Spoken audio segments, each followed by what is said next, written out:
Deep in the royal chambers of Ayodhya, Queen Kaikeyi and her maid Manthara wait. They aren't grieving, they are calculating, biding their time until they receive absolute confirmation that Ram has crossed the border and officially entered exile. But when the royal minister Sumantra finally returns, the reality of their political maneuver crashes into the city. He rides back into Ayodhya, but the chariot he drives is completely empty. Sumantra is a broken man.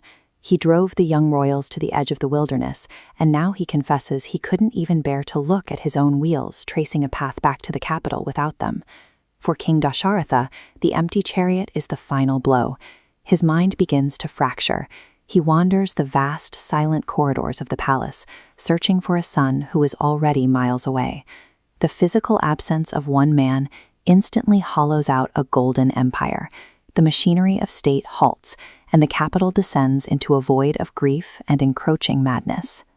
Far from this collapsing center, Ram's brother Bharat sits in his uncle's kingdom. He is entirely disconnected from the political betrayal unfolding at home, unaware of what his mother has done in his name. Yet, something is terrifyingly wrong. Bharat is plagued by sudden, violent nightmares.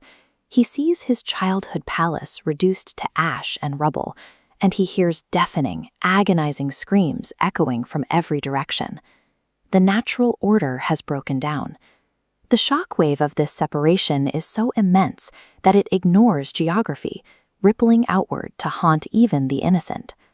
While Ayodhya weeps, the reality of the Dandakaranya forest is far different. It is a stark, sun-baked landscape of dry trees and fallen leaves. Across this rough terrain, Ram, Lakshman, and Sita are now walking completely barefoot. They cross paths with the indigenous Kol and Beel tribes, historical forest dwellers, armed with bows and staves like the men seen here. Seeing delicate royals navigating thorns and harsh earth, the villagers are struck by deep shock and pity. But that pity quickly shifts. When the villagers learn that Ram wasn't dragged into the wilderness by force, but walked in to honor a promise, their sympathy turns into absolute devotion. They step forward, offering to guide and protect him. This interaction reveals a core truth about leadership. True majesty doesn't require a crown or an army. It commands loyalty through humility, personal sacrifice, and a genuine connection to the common people. Seeking shelter, the trio arrives at the ashram of Maharishi Valmiki, whose serene presence is often immortalized in statues like this one. Standing before the revered sage, Ram bows his head. He speaks softly, asking only for a tiny, quiet patch of land where he might survive the coming years. Valmiki smiles, struck by the deep irony of the moment. The creator of the universe is standing in the dust, politely asking a mortal for a place to reside.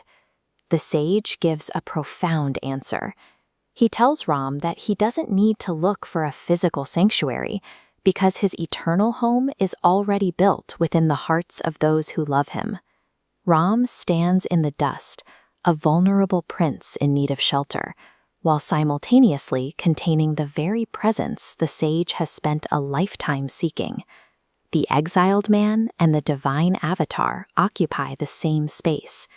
Valmiki points them toward Chitrakoot, instructing them to settle in a tranquil spot like this, along the sacred, stone-stepped banks of the Mandakini River. The local Kol and Beel tribes rally around them. Gathering wood and dry foliage, they help the princes construct a parmakudi, a simple hut woven entirely from leaves. The royal heirs have fully embraced the life of the ascetic. They hold a modest housewarming ceremony for this tiny dwelling. As Ram touches the soil of the forest floor, his mind returns to Ayodhya, honoring the motherland he left behind. No matter the physical distance, his soul remains anchored to his home. By establishing this life of duty and prayer within a simple shelter of leaves, Ram makes the wilderness as sacred as any royal court. Ram has found a fleeting moment of peace and purpose in the quiet wilderness of Chitrakoot. But miles away, a storm is brewing. Bharat is finally returning to the capital. What reaction will tear through Ayodhya when he discovers his mother's betrayal and realizes the throne he stands to inherit was stolen from his beloved weather. To find out, hit that like button, comment Jai Shri Ram below, and make sure you're subscribed to Rahasya Gatha for episode 20. We'll see you next time.